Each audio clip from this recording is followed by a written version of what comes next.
ฐบาลเครื่องดื่มแอลกอฮอล์ผลิตภัณฑ์ยาสูบบัตรกำนันบัตรเงินสดแบบนี้ไม่ได้นะครับที่สำคัญต้องจ่ายตามจริงห้ามทอนเป็นเงินสดห้ามรับแลกสินค้าหรือบริการคืนเป็นเงินสดนะคะดูรายละเอียดเพิ่มเติมได้ที่ www.konlakringplus.com เพิ่งสแกน QR Code ร้านค้าอ้างว่าจะคืนเงินให้แต่เงินดันหายจากบัญชีเฉยเลยนั่นไงมุกใหม่มิจฉาชีพหลอกโอนเงินข้ามประเทศอะไรนะแล้วจะตามเอาเงินคืนได้จากไหนเนี่ยคงยากที่จะได้คืนแล้วล่ะคราวหน้าคราวหลังตรวจสอบบัญชีปลายทางให้ดีถ้าไม่ใช่สกุลเงินบาทไทยเป็นมิจฉาชีพแน่นอนเข้าใจแล้วต่อไปจะไม่สแกนสุ่ม4สุ่ม5อีกแล้วเกณฑ์อะไรที่จะบอกเราได้ว่านี่คือเฟกนิวส์อย่าตื่นตูมกับหัวข้อข่าวที่น่าตื่นเต้นการพาดหัวลวงให้คลิกใช้คำที่มีรูปให้ชวนสงสัยทั้งที่เนื้อหาอาจจะไม่มีอะไรเลยอย่าใช้อคติส่วนตัวในการเสพข่าวเช็คช่วงเวลาเกิดเหตุให้ชัวร์ไม่ควรเชื่อข่าวที่ไม่มีข้อมูลหลักฐานอ้างอิงประกอบการพาดหัวชวนให้เข้าใจผิดเพื่อเรียกร้องความสนใจให้คนแชร์กันเยอะๆเรื่องเฟกที่เรารู้เท่าทันก็นับว่าเป็นการใช้สื่ออย่างสร้างสรรค์สถาบันนิติวิทยาศาสตร์ยืนยันผลตรวจร่างกายผู้สื่อข่าวสถานีโทรทัศน์ช่อง 8พบสารไซยาไนด์ในร่างผู้เสียชีวิตสถาบันนิติวิทยาศาสตร์กระทรวงยุติธรรมเปิดเผยผลการตรวจพิสูจน์ร่างของนายณัฐวุฒิ พงษ์ลังกาผู้สื่อข่าวและผู้ประกาศสถานีโทรทัศน์ช่อง 8ที่เสียชีวิตภายในบ้านพักเมื่อวันที่30พฤศจิกายนที่ผ่านมาโดยตรวจพบสารไซยาไนด์ในกระแสเลือดและในกระเพาะอาหารในระดับที่ก่อให้เกิดอันตรายถึงชีวิตอันเป็นสาเหตุการเสียชีวิตที่สามารถยืนยันได้ในทางนิติวิทยาศาสตร์ขณะนี้ได้แจ้งผลตรวจให้พนักงานสอบสวนเพื่อใช้ในการดำเนินคดีตามขั้นตอนต่อไปอย่างไรก็ตามล่าสุดทางครอบครัวผู้เสียชีวิตได้อายัดศพเลื่อนการเผาที่มีกำหนดในวันพรุ่งนี้ออกไปก่อนธนพร ปรุณฤทธิ์รายงานอำเภอกาบเชิงจังหวัดสุรินทร์ยังคงรักษาความปลอดภัยในพื้นที่ต่อเนื่องจัดชุดชรบพิทักษ์ส่วนหลังปฏิบัติหน้าที่ตรวจตรารักษาความสงบเรียบร้อยอย่างเข้มงวดทุกคืนนายสุทธิโรจน์เจริญธนศักดิ์นายอำเภอกาบเชิงจังหวัดสุรินทร์เปิดเผยว่าได้สั่งการให้ทุกหมู่บ้านจัดชุดชรบพิทักษ์ส่วนหลังปฏิบัติหน้าที่ตั้งจุดตรวจจุดสกัดและออกตรวจตราตระเวนรักษาความสงบเรียบร้อยและพฤติกรรมอันอาจเป็นภัยอันตรายต่อความมั่นคงหรือความสงบเรียบร้อยเฝ้าระวังรักษาสถานที่สำคัญตรวจสอบบุคคลและยานพาหนะที่ผ่านเข้าออกหมู่บ้านรวมทั้งการหลบหนีเข้าเมืองที่ไม่ชอบด้วยกฎหมายของฝ่ายกัมพูชาป้องกันและปราบปรามการกระทำความผิดทางอาญายาเสพติดการก่อความไม่สงบเรียบร้อยในพื้นที่และปฏิบัติงานด้านการข่าวความเคลื่อนไหวทางนี้เนื่องจากอำเภอกาบเชิงเป็นพื้นที่แนวชายแดนที่มีอาณาเขตติดต่อกับประเทศกัมพูชามีจุดผ่านแดนช่องจอมเป็นจุดผ่านแดนถาวรมีช่องทางธรรมชาติ16ช่องทางสถานการณ์ในพื้นที่อาจมีการกระทำของกองกำลังจากภายนอกประเทศหรืออาจสถานการณ์ไม่ปกติจึงมีความจำเป็นต้องเฝ้าระวังเป็นพิเศษกฤษดาสุนทรสวทสุรินทร์รายงานกรมอุตุนิยมวิทยาพยากรณ์อากาศในพื้นที่ภาคใต้มีฝนเพิ่มขึ้นและมีฝนตกหนักถึงหนักมากบางแห่งนางสาวสุกัญญานียะวินชาญอธิบดีกรมอุตุนิยมวิทยาเปิดเผยว่ากรมอุตุนิยมวิทยาพยากรณ์อากาศ24ชั่วโมงข้างหน้าภาคใต้มีฝนเพิ่มขึ้นและมีฝนตกหนักถึงหนักมากบางแห่งโดยเฉพาะบริเวณจังหวัดประจวบคีรีขันธ์ชุมพรสุราษฎร์ธานีนครศรีธรรมราชพัทลุงสงขลาระนองพังงาและภูเก็ตส่วนประเทศไทยตอนบนมีฝนฟ้าคะนองเกิดขึ้นได้บางพื้นที่บริเวณภาคตะวันออกเฉียงเหนือตอนล่างและภาคตะวันออกแต่ยังคงมีอากาศเย็นในตอนเช้าขอให้ประชาชนบริเวณภาคใต้ระวังอันตรายจากฝนตกหนักและฝนที่ตกสะสม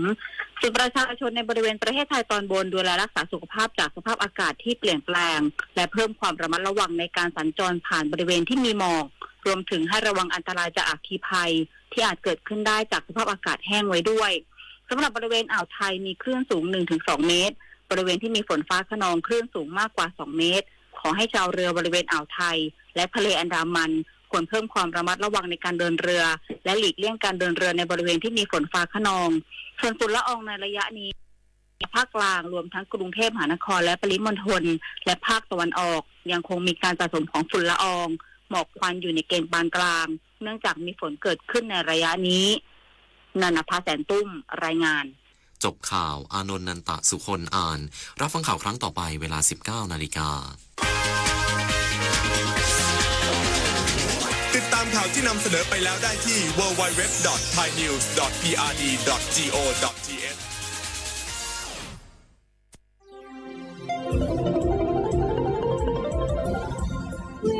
ยุแห่งประเทศไทยให้ความรู้คู่ความสุข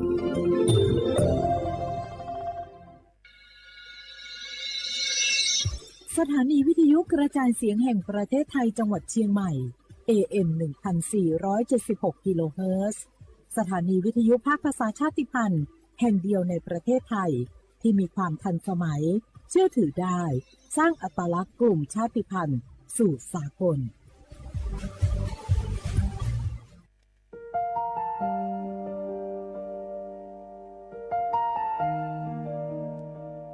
ขอน้อมเกล้าถวายอาลัยสมเด็จพระพันปีหลวงพระแม่แห่งแผ่นดินผู้ทรงเมตตาเหนือเกล้าขอพระองค์เสด็จสู่สวรรคาลัยข้าพระพุทธเจ้าข้าราชการและเจ้าหน้าที่สถานีวิทยุกระจายเสียงแห่งประเทศไทยจังหวัดเชียงใหม่กรมประชาสัมพันธ์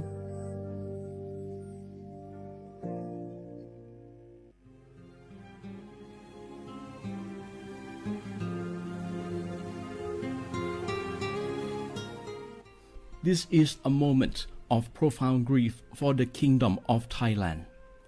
We,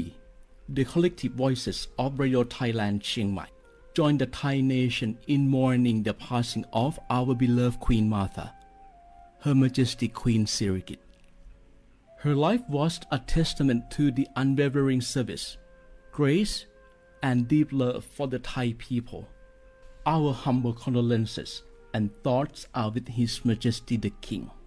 the royal family, and all the Thai people during this deeply sorrowful time. We will remember her forever.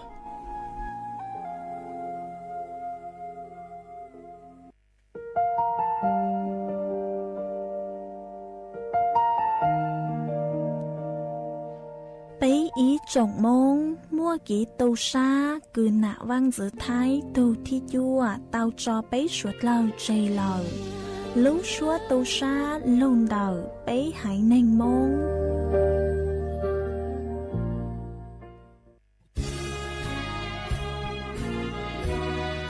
พระบารมีปกเกล้าเพื่อปวงชนชาวไทยจากพระราชกรณียกิจนานับประการที่พระบาทสมเด็จพระเจ้าอยู่หัวและพระบรมวงศานุวงศ์ทรงทุ่มเทพระวรกายทรงงานอย่างไม่เหน็ดเหนื่อยเพื่อประโยชน์สุขของประสบนิกรจากโครงการหลวงสู่การพัฒนาแหล่งน้ำส่งเสริมการศึกษาและด้านสาธารณสุขที่มุ่งเน้นการพึ่งพาตนเองและการพัฒนาอย่างยั่งยืนทุกย่างพระบาทคือการทรงงานทุกพระราชดำริคือพลังแห่งการพัฒนาเพราะประชาชนคือหัวใจของแผ่นดิน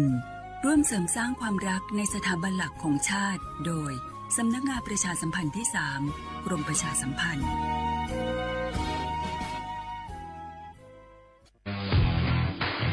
รัฐบาลไทยประกาศสงครามสแกมเมอร์รัฐบาลจึงได้ประกาศสงครามกับสแกมเมอร์ในฐานะที่สแกมเมอร์เป็นวาระแห่งชาติและในวันนี้ผมก็ได้ใช้โอกาสนี้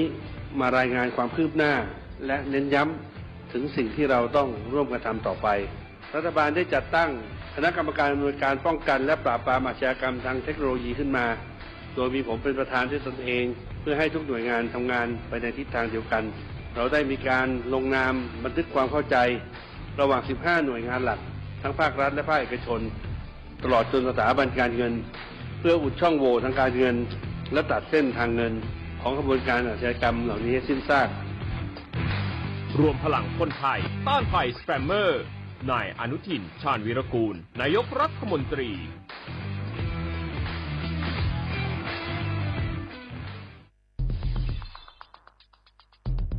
แค่3 ปีความเสียหายจากอาชญากรรมไซเบอร์ของคนไทยพุ่งทะลุถึง 94,000 ล้านบาทหรือเฉลี่ยปีละ 30,000 ล้านบาททุก1 ชั่วโมงเราเสียเงินกว่า 3.4 ล้านบาทให้กับมิจฉาชีพออนไลน์โจรไม่เห็นใจคนอาชีพไหนอายุเท่าไหร่สถานะทางการเงินแบบใดหมอพ่อค้านักธุรกิจนักเรียนแม่บ้านข้าราชการเกษียณทุกคนตกเป็นเหยื่อได้เสมอและวันหนึ่งอาจเป็นคุณหรือคนที่คุณรักเพราะจุดอ่อนร่วมของเหยื่อคือความเร่งรีบขาดสติ หรือแม้แต่บางครั้งก็เกิดความโลภจนเกินไปอย่าปล่อยให้การกดคลิกเดียวลิงก์เดียวทำให้โจรยิ้มกว้างวันนี้ถึงเวลาแล้วที่คนไทยทุกคนจะต้องร่วมมือกันสร้างภูมิคุ้มกันอาชญากรรมไซเบอร์ช่วยกันหยุดก่อนที่ภัยไซเบอร์จะทำให้คนที่คุณรักและตัวคุณเองกลายเป็นเหยื่อ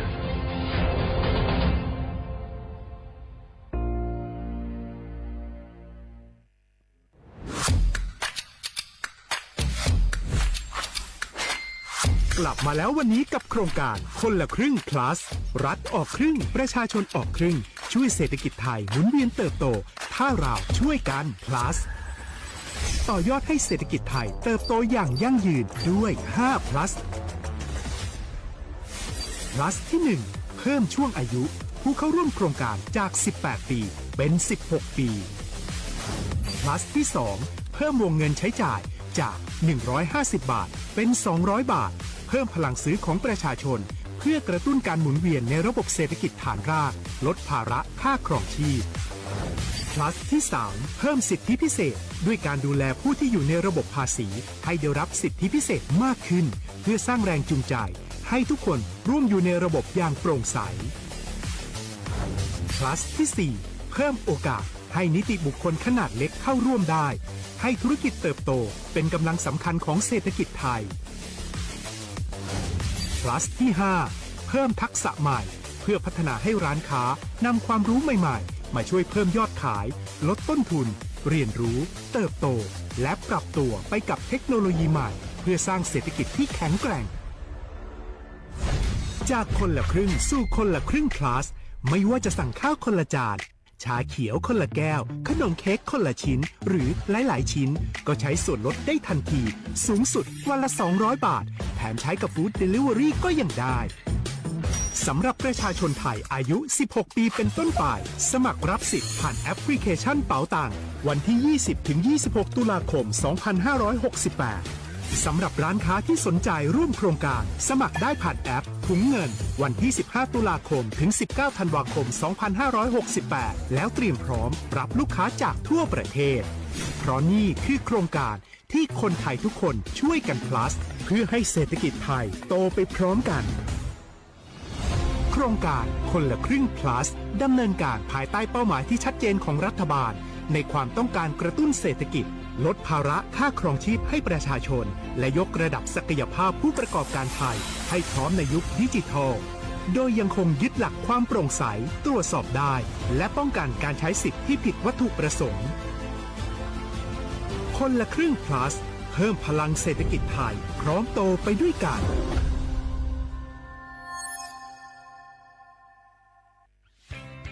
เส้นทางสายหมอกที่สวยที่สุดในเมืองแพร่กำลังรอทุกคนไปวิ่งด้วยกันครับทุกก้าวของคุณคือพลังของลมหายใจชวนเพื่อนชวนครอบครัวมาวิ่งฝ่าสายหมอกเพื่อโรงพยาบาลแพร่ในวันอาทิตย์ที่ 7 ธันวาคม 2568 บริเวณลานกิจกรรมหลังวัดพระธาตุช่อแฮมาร่วมกันส่งต่อพลังแห่งความดีเพราะทุกก้าวของคุณช่วยต่อชีวิตให้กับผู้ป่วยในโรงพยาบาลแพร่สมัครได้เลยวันนี้แล้วไปวิ่งด้วยกันในวันอาทิตย์ที่ 7 ธันวาคม 2568 พบกันบริเวณลานกิจกรรมหลังวัดพระธาตุช่อแฮนะครับ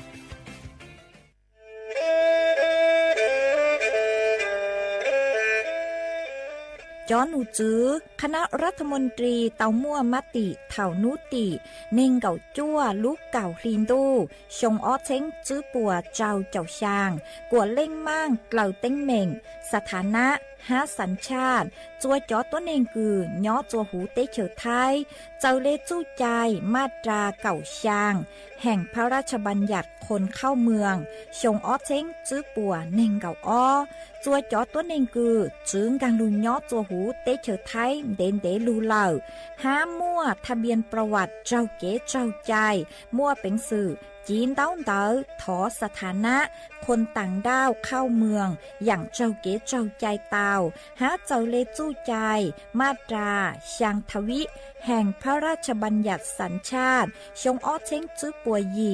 จอตัวเองคืออยู่จัวหูเตเฉอไทยคือมั่วเล่งจื้อรอชื่อเล่งหน้าย้อจัวหูทะเบียนประวัติบุคคลคือจื้อมั่วสถานะทางทะเบียนมั่วเป็นสื่อ จีนเต้าเต๋อถอสัญชาติไทยเตาย้อนย้อจัวตัวเจ้งกรุงเทพจีนเต้าเต๋อเตาจวนเต๋อสำนักบริหารการทะเบียนกรมการปกครองหวยย้อนย้อจัวหรือลูกเสงจีนเต้าเต๋อถอเตาจวนเต๋อนายอำเภอเจ้าเรียกขอเชอกือยุ่นย้อเจ้าเลนูฮะชื่อเหอราชการภายในนุติเนงเกาจัวรู้เจ้าลินดูชงอ้อเช้งจื้อปัวเจ้าจัว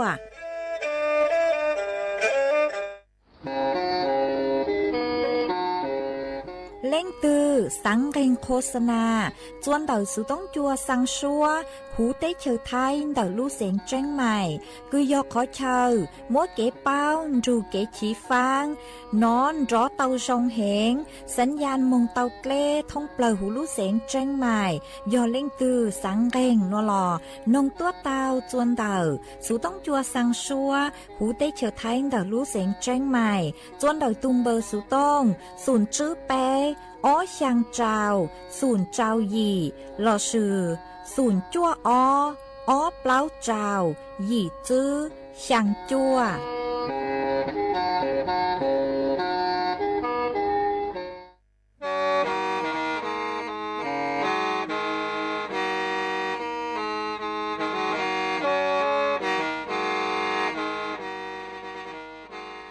เดินนัวสุต้องจัวสังชัวหูเต้เฉอไทยเดินลู่เสียงแจ้งใหม่ลู่เชื่อเหอหาลุมงอีนูไปหาออจายังเซินจูไปหาเถ่าชื่อเหอจื้อเต็งจูเจ้าเต็งยังจองดูไปหาเถ่าชื่อเหอเก่าช่างเต็งจูเก่าหยี่เต็งช่างเตินเต่าช่าง AM เต้อีเช้งเปล่าปัวช่างเจ้าเจ้ากิโลเฮิรตซ์เต่านัวมงยอเป้ลูมงสวดเลยชอกันนงเต่า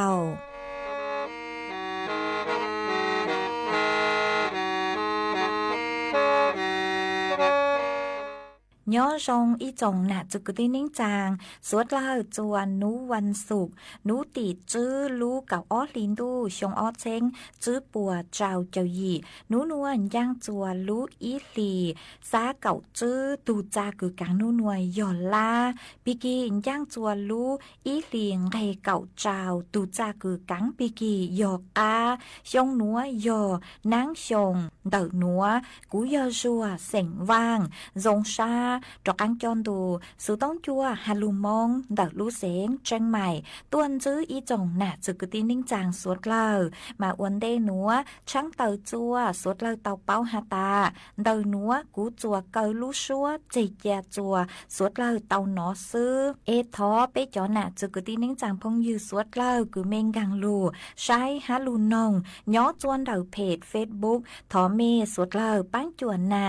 กดไลค์กดแชร์อีลิงอีแชร์ปูจัวเพจสวทเชียงใหม่ AM อีเช้งเปล่าปัวช่างเจ้าเจ้ากิโลเฮิรตซ์มาอวดจอมเต่าจัวเมจัวเล็งจัวตูกือลูปั้งจวดช่างกังดูสุต้องจัวฮาลูมงดาลูเสงเชียงใหม่วางฮัจยาชาฮตาสวดเล่ยวนรูย้ออวดพงอยู่อวดเกเถาปีมงจูจัวเถาซาวเอจวนซื้อนัวจกังลูกงเกโลเจจวนเดินดูสุต้องจัวฮาลูมงดาลูเสงเชียงใหม่ซื้อมองเตานี่ยาย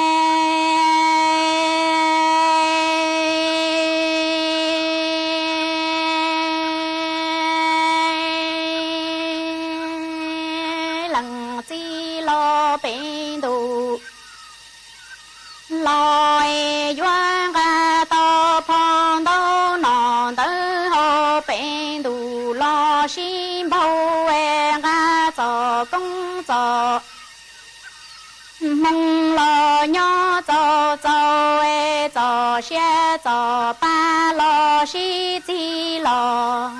mô xí bao lăng chi lo qua nằng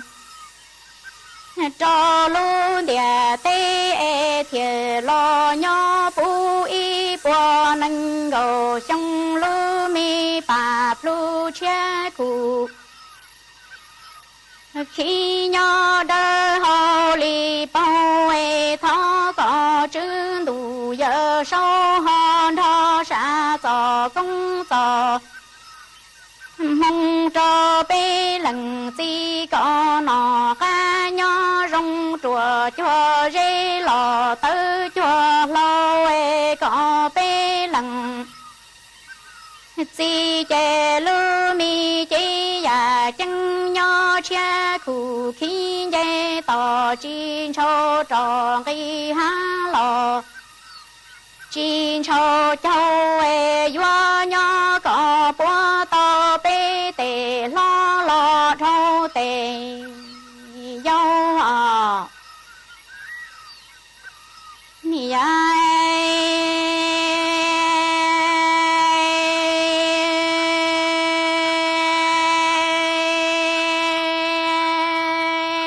bê lằng chi lo bê đủ lo ê nì ga to rong trò công lo trò mông ê trò xe ga lo bú chế trò ba lo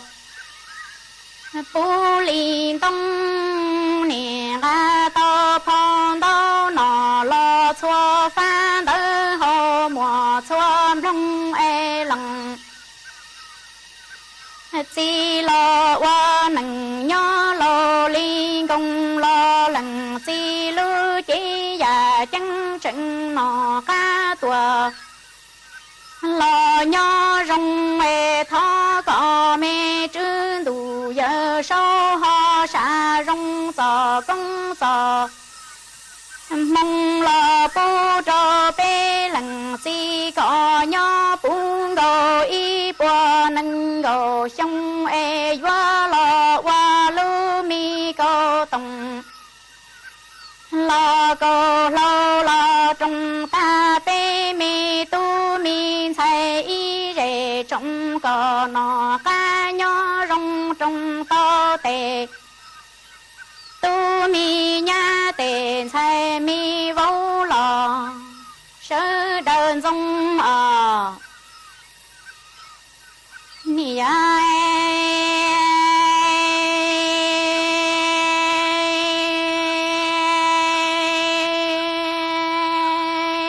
vì lằng chi lo qua nằng nho ê cho to lu xe đơ lo xe già ê lo qua nằng nho thâu o bê thả lo bê lần chi lư mi chi ya chân nọ ca nho rong chi phu có chua mo lo chua già mo lần chi lo qua nằng nho ê vì cho to lư mi xe đơ tua lo xe hu ê thiề lo qua lư mi nằng nho gà cơ gì im rong mô cơ cu ê lần chi phò mi đô nọ che li khi đơ hồ lò che li khu ê doa lò nho ca ta tê say lo tê tu lo wa lu mi cô tông câu lo trong tề tu tề sai lo sơ đờ nu chê ni rong lu mê la sinh hai chi chua e wa nằng nho yo lần nia lần chi mùa mùa cho mong chê thó có pha lư si mô tay đoan đâu thó đoan đâu cho lo wa nia tu lo si tu đoan ส่วนจื้อหนัวอยู่มวยอีช่างลูเป้าจะลูทางจัวเป๊สดเลยเตาเป้าหาจูนเตอกังเฮาเตอเก๋มงเก๋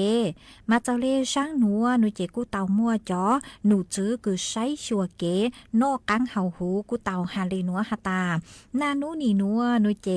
เป๊สวก็เลยมาเหยียดแต่อย่างคือย่องหยีเจอฮาตามัวแต่ขอเชอคือเชซื้อนอลอเป๊กูสาง ใจเชจือเย่งกือหยวมงกะเตอหนอเตอสุมาจอหนูจือปัวฮาตาเกกือเป้มงเกหนูเจนือหยัวมั่วกังเฮาเฮงเลนือหยัวปังจวดช้างจือจัวเปลูเจเตาดาวดาวจังอย่างมากุมั่วเจ้าเลหนัวอย่างเท่าได้รอหนูเจยอนือหยัวมงปังจวดช้างจือจัวก็รู้เจขอคออวดจัวก็รู้เปล่าก็เตศูนย์ช้างนึกคลานึกว่าเขาหรือเตาจงแหงหาอย่างจวนจื้อนุเจโยมมุงปังจวดช่างจื้อจัวก็เตป๊อดช้างก็เตเลงนึกขอคอหาเจ๋งยัวอวจัวภูมิคุ้มกันแต่ก็รู้เจนืออัวเขาหรือเตาซองปังจวดเท่าเตกังมอกเขาถั่วกือหยวงกังลูจวนแต่เปรู้เจหาเจ๋งยัวอัวจัวก็เลยเก๋กุญัวชาสังเตาหนึ่งมั่วเจ้าฮะอวดจัวก็กะกังชาหนออย่างจวนจื้อนุเจโยอวดจัวเป้มั่วเก๋อูเก๋เทเป้จึกคือโยยงหยี่ยอเป้อัวเฮาหรือตั้งจุลเป้จึกคือโยยงหยี่ฮะอย่างจวนจื้อนุเจนือหยัวอวดจัวก็มั่วจัวมาก็อวอย่างเฮาหรือตือรอก็อวดตาวก็จึกคืออย่างจวนจื้อนุเจยอหยัวมุงปังจัวอวดจัวก็เลยเก่งอยู่เตาซองฮะก็ยออีถูกคือมั่วเกสังเตาชายปื้อเจ้าจูเตาซองฮะอย่างต่อกังเกอนุเจนึกูโยอวดจัวก็ยออีถูกคือขอคอเสาเตาเจจือมั่วขอคือฮาตาก็ยอมุงเกลืออูดเกลือนัวมาเป๊ะเป้าเลยนัวเหรอฮาตาเก๋คือเป้มงเก๋นุเจนือยออีอย่างคือมั่วกังเฮาเหงปังจัวเป้ลูเจเตาเหงฮะหาเจ๋งฮาตาปังจวดตีท้ายอวดจัวเป๊ะจืดเล่นเดาเตกังหม้อเก่งฮะมาจอมหม้อซื้อเลยคือตุ่มหม้อเปล่าตุ่มหม้อช้างชาตุ่มหม้อมะเร็งตุ่มหม้อกังซื้อชนิดที่อ้อเตาฮะมาเตอย่างเลยหนัวยอเตอย่างคือย่องหยี่ซื้อเตเถามัวเตเลงฮอออกกำลังกายคลาดชื่อเต้าแล้วกูมงเก๋เต้า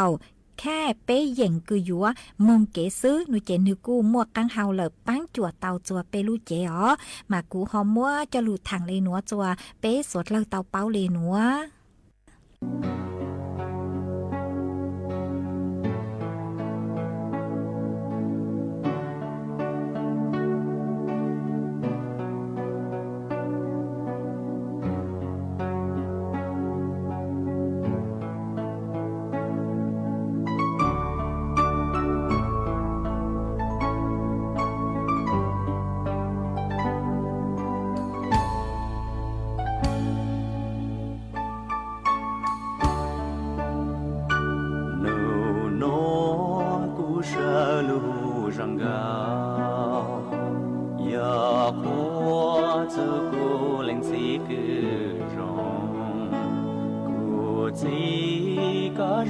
ยังเล่ลูปอเรไทยแต่แมงสาเลจีลูเท่าเปก็ร้องยังเล่พังจัวก็ยอข้ากูเอกูสาเล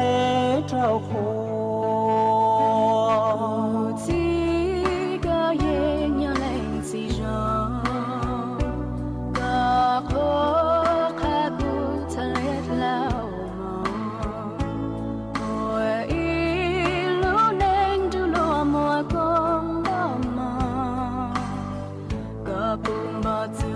รู้จะเป็น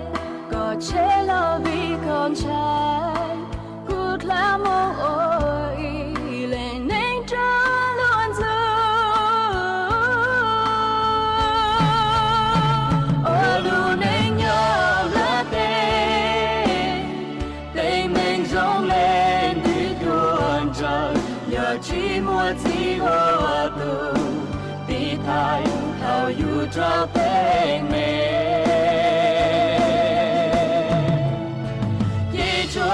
เธอได้ไม่ร้องเล่นดีอยู่ตัวอยากที่มัวที่อวดดูดีเย่กูจะยังอยากเจอหัวซื้อ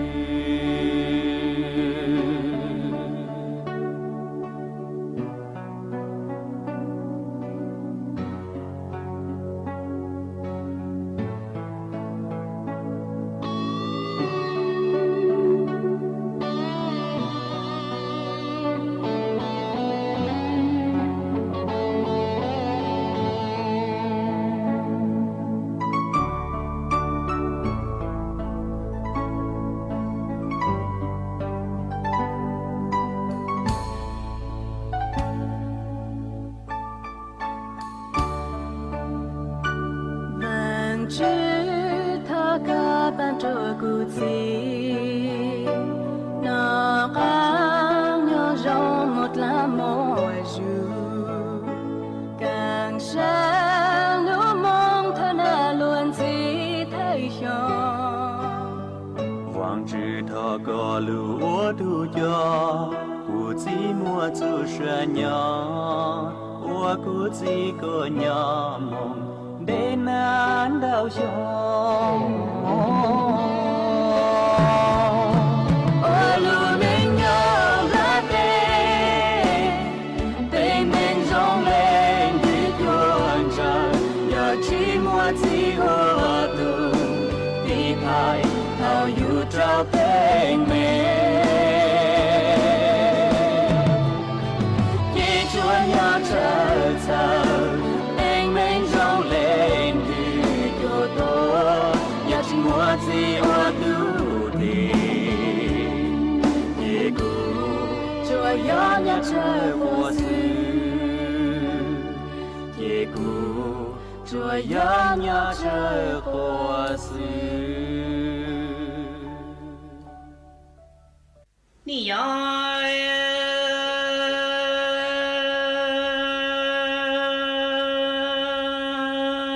你大脑路得点月梦落点吧，朝朝干朝下被我弄的能要加一起，我一直摸路米姐姐上。老了掉，你要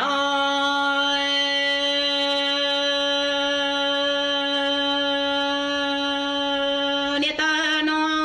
路得点月梦落点吧，朝下干朝朝被我弄的能要加一起，我一直摸着路米姐姐上。老早，你要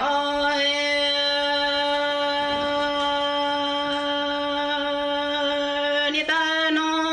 路得点月梦着路米姐姐长大，谁端住老你集中波的大老路米超老入，入么来老你要路米姐姐长大，谁多能老入么年一路都做工作，梦几年多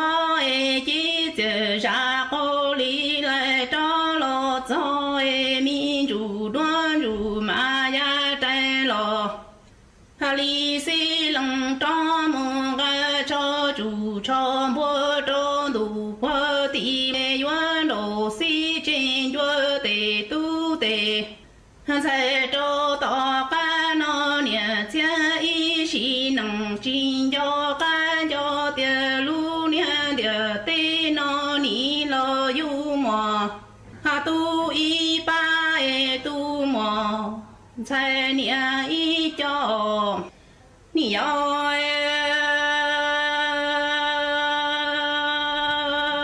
你大脑路得点月梦是咪能，那路米姐姐上的谁端住老你集中波的，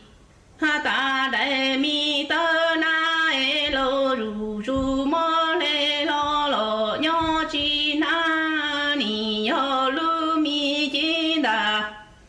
多的能么年一路都做工作，梦几年多姐姐上口里来找老早民主，多入马呀带老里水冷找梦个朝主朝坡中路，坡远路水真觉得都得才找到个年前一时能，今朝个的路年的对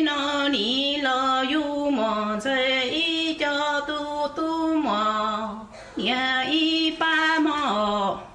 nhiều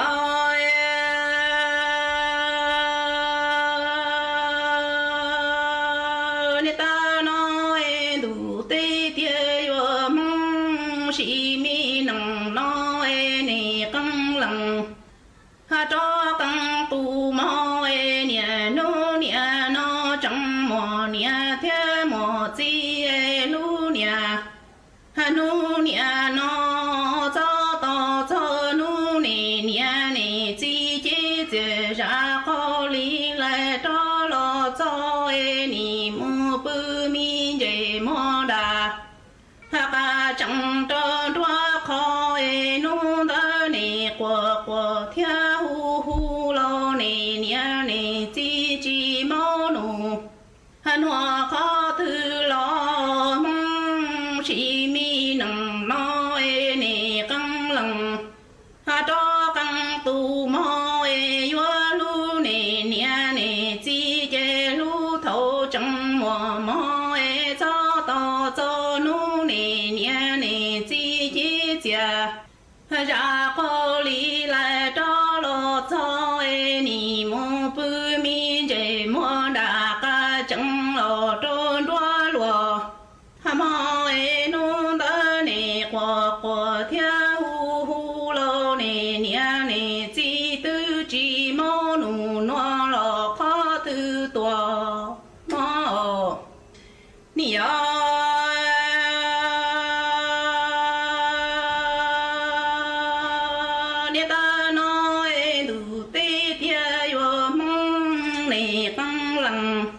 ha cho căng tu mò nè nó chẳng mò nè thế mò chi mò đua qua nhà chế phu nè ha chi ha tao xí thiệt ta tao nè chi lu ki tu thiệt ti tao nè ha nè lu ki mi mò cho tao cho nu nè chi chế chia ra khó lý lại cho lo cho nè ho khó lý bư chi nhủ tự cho khoa tổ gia o cha tua nọ ha nhỏ lúa chi ô nì rong bỏ lúa tư rong lo chi cái o nì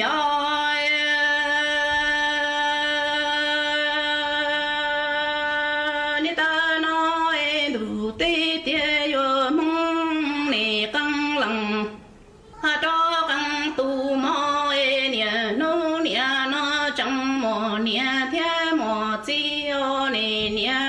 chi yo mu nè hang đi khó chế ho cho mò thiệt ta to nè lu đi mi mò thiệt ti to nè ha chi lu đi cho to cho nu nè chi chế ra khó lý lại cho lo cho nè ho khó lý bư chi nhủ ha tự cho khoa tổ gia o cha tổ nọ nhỏ xóm bò nì rong bò lùa ha tư rong lo chi nhỏ chế nì tu nhỏ là sông sô si rong tò lu lì tay cô chùa ha chạy mò thọ lù la rong tò lu lì tay cô chuẩn chú cho tò rong li nhà ha nu nhà nói bê căng lằng cho căng tu mò lu mi bê nhà cha y chỉ nằng chi mò ha đò lúa hai mò lu mi bê chi nhà cha y chỉ nằng chi mò đò lúa hùa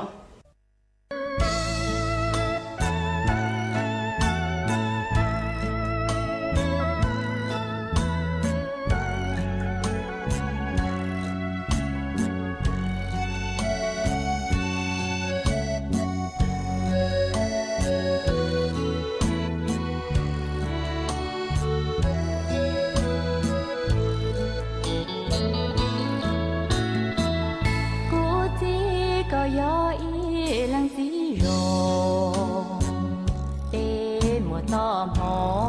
งละอัวก็ตู้กันทายก่อนเที่ยงไก่หมอเดาเป็นนอที่ปูเป็นชายก็รู้ทั่วตู้ที่ใจอีตูหมูยอจะเงียคอ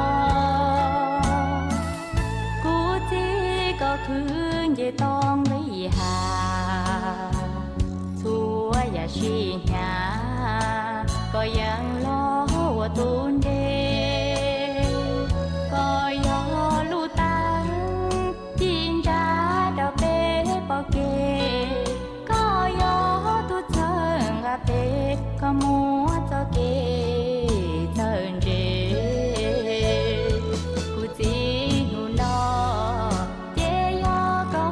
อีนูโรงเตปงก้องห้องเต้าก็มัวละลอเย่เปล่าเย็นดูก็ยอตุจอก็ลูเมมันมอยัวเงินต่อมองลูกูจีก็ยอตุลูเปชาก็มัวใจบาละอัวต่อเราเป็นโยมก็อย่าจนตรงเปจีปูชากูจีเปชาดักดูก็ชาอีปัวใจยา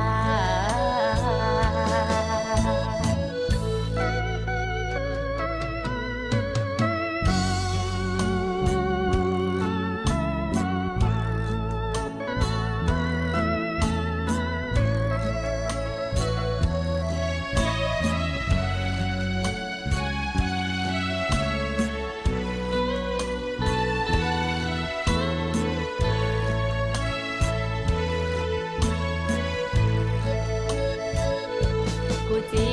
นูนอเยยอก็อีนูโรงเตปงก้องมองเต้าก็มัวละลอเย่เปล่าเย็นดูก็ยอตุจอก็ลูเมมังมอยัวเงินต่อมองลูกูจีก็ยอตุลูเปชาก็มัวใจบาละอัวต่อเราเป็นโยมก็อย่าจนตรงเปจีปูชากูจีเปชาดักดูก็ชาอีปัวใจยา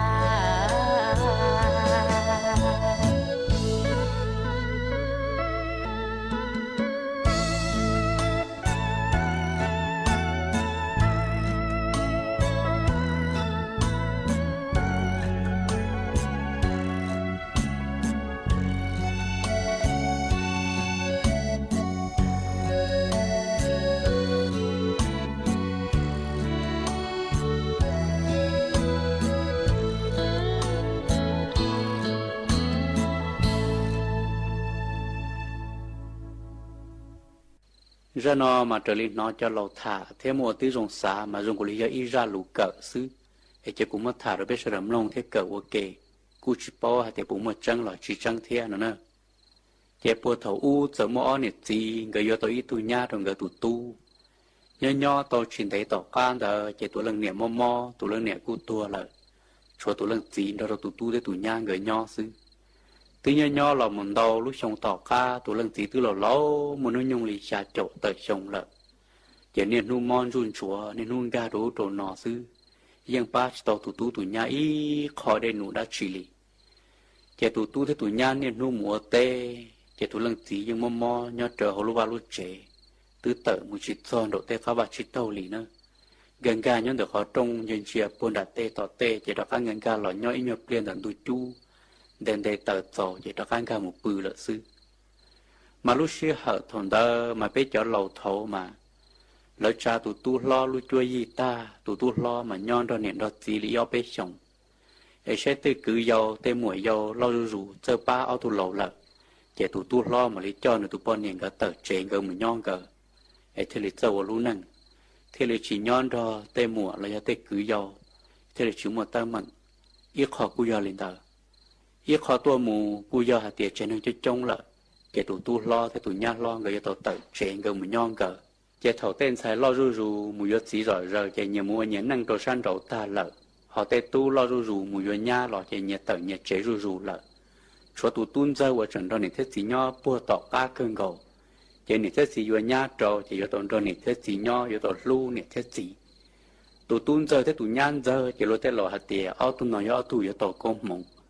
thế cũng chỉ bỏ hạt tiền tọ con mông lì trà ta chỉ mà lo hạt tiền này thế gì cho cú chân cú tê cho đã chi chỉ thầu chỉ muốn cái là chỉ chúa chặt chúa giả muốn cho chế tan thọ đầu tụ tuôn ra thế tụ nhăn ra còn bây giờ con mông ta nữa chỉ yêu tê mấy tu mấy nhỏ chỉ hay ăn tu bùa thầu u là yên niệm nu ta xin nó thầu lấy một chỗ một gì ta là chỉ ít xia là yêu tờ và tờ chế là yêu một nhỏ trở cứ trở ti trở phong trở dư một nhỏ trở tên năng tê trả đầu lử lú giò kế đê là yêu chỉ nhon thôi yêu nhiều gì là cô họ chẳng một ít xia thầu lấy một chỗ một gì ta là cô nhỏ cùng rẻ cùng giò nhỏ có suy rẻ tê lội thì lấy một chờ suy ba đời bên mong tụt cha cậu kêuว่านั่งอีสื่อมัวหล่อเนอะไอ้กูจูมาถามมันจุลินอก็นี่เสียหลัวในชิเป้าหล่อนู่นนอนในหอต่อเป้าในเจ้าตื้อเป้าหล่อเรากูยังคอยรงเกอมันยอดโดนraกูจะถามนอมากูชิเป้าหาเดียอ้อตูญ่านอปุ๋ยยออ้อตูเนี่ยจีหล่อนอตีตูซื้อเลยยออ้อตูเนี่ยจีหล่อนอตูเจอแต่ตูญ่านเจอเนอะจะอ้อตูญ่านเนี่ยนู่มัวเตะจะตูญ่านเนี่ยนู่ยืดเราตูหาเดียก็จีเนี่ยทอหลงเนี่ยนู่มอนจุนจัวเก๋ๆนั่งลีชิซาปอชิซานเจียเลยละแล้วก็การว่ามัวจะมุปอเจโป้ตีรุ่นเนี่ยก้าจัวตีหรอบ่เจ้าตัวเรื่องจีเลยตัวตู้ที่ไรแต่โอ้ก็เนี่ยยากูจีน่ะเนื้อเราละนึกมัวมอนจุนจัวเนื้อตัวจูเลยจ่าตัวเนี่ยหนึ่งย้อนหนึ่งซื้อการเลี้ยเช่าเลยเธอจำป่าอ๋อเจ้าตัวย่าแต่ก็จีเช้าเลยที่นี่เราเก๋ๆนั่งกูแล้วลั่นเจียเลยละใช่ก็อยู่หนึ่งแล้วก็อยู่กูซะละมาอย่าให้เด็กก็อยู่กูนะเจ้าเนี่ยทดลองแต่หมู่ปอเจโป้ติลุเนี่ยกัดจั่วติซื้อหอย่าให้เด็กก็ใส่เนี่ยทดลองแต่นะเจ้ากูจะชินตอนนี้ย่อกูจะเขียนเนอะเจ้าโอ้ตุปอเนี่ยนุ่งโอระวันสังโลโอตุจีนอยู่เชียตาชิปก้าอยู่อุลิจ่าเจ้าเนี่ยที่เหลือเราตุปอเนี่ยเด็กก็เนี่ยก็ว่าหังตามบริก็ใจจะกูจีหมู่ปอเจกูจีเอาอยู่นู่นเดียวจะกูตื้อมอนจุนจั่วเลยน้อยเนี่ยกูหมดละจีก็อยู่เตลิจ่าอย่าทุกปอนเนี่ยที่เลยแต่ก็จีจะก็อยู่มุดจั่วล้วนนะมวยทอดโลจนนูเทเจกูหาเดียมุนเทียเรียนเทียร้อนเทียเรียนเทียเชี่ยอวยหนึ่งมุใช่นอละมั้งเจ้าเนี่ยจะชิตาอย่าตัวเรื่องจีที่เลยแต่ก็เนี่ยโอ้ยจะก็อยู่ว่าหังตั้มบอกเลยนะอย่ากูจีอยู่กูเลยกูยังโอชิโตเล่นดาวเลียวย้อนแต่ก็ซื้ออย่าก็ชินชันบ่าแล้วก็โอก็ละมาอย่าทุกปอนเนี่ยที่เลยแต่ก็จีจะก็ชวนหายเลยก็เท่าน่ะก็บอกป้อแต่เนี่ยทดลองตัวนี้นุ่มมอนจุนชัวดาวหัวดาวจีกูแล้วลาตูเลยนะยังก็ชี้จะมุปอเจเจกูยังจีนนี่ย่อเลยนะฮะกูยังอยู่ขี้ซึ่งนะฮะโอ้ตุจียังเชียจะตุจีที่ไรเดียย่อเลยก็เสื้อกูจะบอกข้าให้ลิจ่าละจะอ้อนเนี่ยเสริมบ้าจะไม่ตะกี้เสนจอจะอ้อนเนี่ยเสริมตัวตีนจอมาลังจีทานรู้มูตาสูจอนตัวระปติอิลูกาจัวมาจีปอเดียปอดสัตเชียเทปอดสัตหนึ่งมาเปิดเป็นลูอินจีนดัดเตไปเตะซื้อthì ô chạy cơn cầu li chia sẻ cơn cầu li thì mỗi nhau toàn đây mình chỉ thì怎么能只做kia rồi đấy luôn hoạt động thì thế là đâu tụi lần chỉ thì chỉ có nhau tư những nói nhà một gà tờ thế một chè mình chỉ đây là cửa hàng đã lọt bên nó mình chỉ mò cho bên mà ra cá mù thì tụi lần chỉ bỏ ra chỉ là thì tụi lần chỉ thì ô li mà sau mình đến đấy ở mấy tu tên nó chỉ tàu lúa lió thì ở tụi thì tụi nhà thì ô li mà nhau tư những cái to nữa ở tu trở lò lú ở tu zoom sơ tờ cú khổ tờ tê bể tê đã tê ý lần mà niệm gái cho tờ một đây rủ tờ tê bể tê u trả chỉ là project to chỉ bỏ lò đi lú chỉ ô hà dùng nụ chân nụ tên chưa mong to hả nhớ nói luôn nhớ số nông qua số tên chỉ đồng nhớ u trả nói luôn nhớ số nào qua cái số tên chỉ giống sư kiểu ô有种路咯，他家里包蒙着鸡蒙， ยังจีปอตูเทตุญาหล่อเลยรู้จะทนนอตัวเรื่องจีมาลิปงเส้นทามาลิซาจอที่ออตูมิญวนนั่นเชยอย่าจ้อในตัวปอเจนเลยดารู้จะทนนอเจตัวเรื่องจีมาปีเชอเจนึมาลิกากู้ขวงกากู้ขวเจมาลิกาหมู่โตเราต่อยจ้ออยู่การตรงคงเปล่าเจจิลิมุงโกตัวเขาเลยเนี่ยเอาปนงเขาเลยเจโอ้จงดูรัวรู้กาจงดูขั้วrõ rồi đã tê bể tê chỉ nhân trái ta kể gì thế là thọ thì thọ ra thì chữ tê chờ ra sân tê sân chờ luôn thọ luôn tu luôn tê ba có chỉ cho một chiếc phê chỉ cho một đã chỉ là một phê đồ nửa luôn nếu chỉ xả tuột cho nữa để chờ nó ta chỉ ở tu nhà chiếc phê chiếc chỉ rong để cho nửa tuột cho trên nói chỉ là kia là sư để thọ luôn tu luôn tê ba thọ ra thì chữ tê chờ có chỉ cho là một lịch trả đồ nửa chỉ nên sợ nhỏ chỉ nên xa thế nên gần chỉ nên sợ chỉ là cho rõ là chỉ ở cha nên sợ bao số bỏ ít tu chỉ năng mà phượt giữ đỡ bao thì bao đỡ bao cứ trở tí ra một lâu là son thuần hơn ta ui ở cha lần tư là tôi bươn được cũng thấy chơi nó này chỉ tôi lần gì thì là tê cái thì thọ gì lâu cũng như chỉ xả tôi son được tên nó cũng như chỉ một cái tay tôi cho lì ta sẽ vì giờ của tu thế tụi nhà sẽ phải sẽ chỉ rong em mua của ấy tôi bỏ để nó xưng cái chỉ kia là thọ có chỉ sau lịch trả cho cũ lâu cái tụi giờ tới thế là thì giờ lên tới bây giờ cũ mà như chỉ pu còn lần tư tôi cho được cũ ta chờ nó lên nữa lần tư tôi cho nó mà như chỉ đi đến ta chỉ cũ giờ chịu lịch trả cho cũ giờ chia có cho cá một chè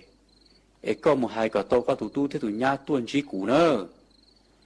cái tụi giờ đâu mất trả lộc tí chùa tòa phá chỉ nên sợ lọ kia từ tụ lần chín tới chỉ sợ lọ sủa do tụ lần chín nó ở cái tàu đó tí chú đó cái tụ lần chín chỉ thằng lọ ôi cha trồng tu trồng tên đi bự bố tòa hà rộng sư chỉ chân trái tất cả chỉ trồng rồi luôn cái tụ bì trở chỉ nhỏ mỏ can tu chỉ nên thì lên mạng gan lọ我家人我来走去做毛个刀了，走手刀面去，就能弄就我那个个刀用了的，就能听了门天一度要扒了层呢，一个木刀给面去，真就好难到天，就能听了门天刀一度扒，就能听了天天度扒的嘛，连天天给的，听了嘛老努有了程度就嘛老做这了。chỉ thầu tụi nhá bỏ thằng chỉ tụi nhá thế là tiền có gì có chỉ tàu tôi muốn sai xe ở nhà này thôi đầu tư ở chó cũ chó của lại nhà trường lo cho to này chỉ cho những đã ôn dung lò đó chỉ tụi lần xí tàu là tôi muốn sai ở nhà bỏ những gì lò tí tu khó đi tới tụ bà thế ra chỉ những sao rõ giờ ở nhà trường lo cho to thế này tàu tiếp liền nữa là cho mình đang thả xe dầu lấy trả tiếp liền đó chỉ có gì là chọn đùa chỉ thế là hai tiền mấy tu thế mấy nhau chỉ nên có xe phải tam bảo lì nếu mà cụ cho một trò bùa tí này chỉ là kia lò lợ cho nên sẽ phải lúa chỉ tụi tu thì tụi nhà thì gì thọ gì lô nằm mò muốn đến thiệt tới muốn sơ tới chỉ muốn cho buồn đã cứ đê chỉ tổ đê nào chỉ lên thiệt cho cái cú khá lò chỉ lò có từ lò dùng liệt khó chứ chỉ lên thiệt cho cái cho khá lò trong được co lợ chỉ cho trông chỉ lò chửi cho cái chỉ cho khá lò tỏ rõ nó cho mà để cho khá xin năng tu muốn thiệt co nó ta chỉ mà có thứ họ lò là chế rong cơ chế tu lần gì thì lấy đa đâu tu thứ nhà hay thì mấy tu thêm mấy nhà nằm mò nên một cụ trò chơi này kia lò lợ chế sớm mấy tu giờ lò lâu đỡ bầu phụ sự đỡ bầu lò cho cũng một sai lúc khác chuồn đỡ mà nhiều màn to chín to bún cầu khó xe khó chơi đi chế nữa hay thì nữa cho nhiều đỡ sự ta kể luôn chỉ quá lợ em nữa sao có cụ ấy lò ta chỉ mà cụ này lò mua đi chế có cụ lò hay nè nên một ấy lò xí chứ tụi thế tụi nhà mà dùng xe tụi nhà sẽ sợ chừng thế rồi rằng tụi ao lúc cỡ có gì chua ấy lúc nó mù ta xin nó đã mà tôi chỉ sao ở số tôi chỉ sao hay luôn rõ tránh chứ họ làm một nền nhau rèn đời nó thế ra chua chỉ là mù sư chứ ao này chỉ ấy lần lúc cỡ chỉ trâu xuyên rõ mù luôn mù chọn đồ bố thì lúc này cá chua tính ta ủa chả bó chọn nâng bơ lu sư chỉ bỏ ra chỉ lì chế tụi chị thì kêu một sai tụi nẻo ở trà tí tụi nên chơi mua đã chẳng ít chế lâu rù khổ rù họ tí luôn nên chơi mua mà con dồn cho dễ sư chế tụi nẻo hai đứa tụi chị thì có gì ở trà cú chơi lấy rong đi nó lợ cú chơi lấy chúng mua ít lúi rò lấy lợ hiện chơi của dân đó có một chỉ cho chế lô chế tụ chỉ sai tụ nhiều quá cha chế đi rủa roi ít nhiều bơ rồi lấy bơ nó không chờ đâu lô thì tụ lần xí chế đi cho sa ta xin tới trong lò một chế lô kia mà chỉ bỏ thì nó tới lúc xuống mà tới chỉ tới bộ tàu quốc ca mà cứ đi trả lòng mua luôn thì cứ in chỉ trong cái lý số nâng hủ bộ tàu quốc ca tua cứ in chỉ trong cái lý số mà cua cứ in chỉ trong cái lý số này nó số đã chỉ luôn thì kia là một trăm đô nữa lần chỉ lúc chế chứ lần chỉ thì mấy tu của cha đồ có có chú đi có lọ thì tụ tua thì chỉ là chỉ sẽ phải trong chỉ lúc có thì luôn nó lợ nhà chỉ là chỉ cho chế luôn chỉ tu hai lụt tan cho lên nó sẽ chỉ vòng đó bông kiên đó chỉ tua kiên đó tụi nó xí xuân tiền đó ta chỉ lấy mua tu cho là vào đâu khổ cho chúa bên nu mà cho một phẩu là chỉ thằng đó tụi nó chỉ lòng đó mà nó chỉ lấy rong tờ đó cá lò nhóc khó chỉ nó cũng mua do nó đó cá một khứ tàu nó non nó ná đó cá một khứ tàu nó non nó hậu là nó cũng chỉ chọn nhẹ là nó nè tất nhiên mà ule hai tu tới tụi nhà luôn năng chỉ họ chỉ lấy lòng một sầu lên đó là xứ mà tây ra trong này nó giờ dùng mới cho lọt xài cú mần đầu luôn chia lù ta chỉ cú giờ chỉ hai còn mọi lần ý tụt tư bé chậm lông giờ hai tên nết chậm lông nết cú cỡ tòn đầu giả nết cú xài tòn đầu giả bé cho này cho gì bé cho tư chọn cỡ bé rồi khứ một tư là giờ bé mấy tu lồng đó bé nho là thọ càng lúc xưa hở là pu đầu nử là sai chùa là tu nử chỉ sau mỗi nử cho mình cho nó tọt chế lầu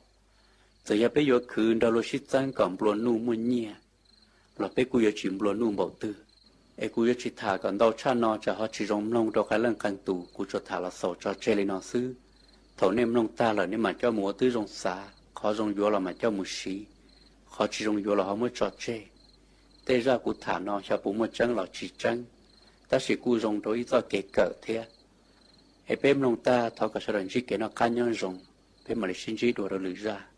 ý trong nà từ cái tin những trang suốt lờ lú sư hở cú tư yếu tăng lờ ở trong đào cho mê chua lên chua tu cử mê lù bánh chua chẳng càng đồ sự tống chua hà lù mong đã lú xịn chân mày luôn ru nhó ua phong dư ua kê thầu pi lù chù chua thầu sao chè cú chuẩn giữ mê bảo lên núa sư ế bê màng cho càng lù xương giữ lua chuẩn đợn đồ sự tống chua hà lù mong đã lú xịn chân mày thầu sơn dù lú sư hở chữ tiếng dù trao tiếng thầu dáng trong đô lú sư hở cậu sang tiếng dù cậu dị tiếng ở trong đào nhớ rong suốt lờ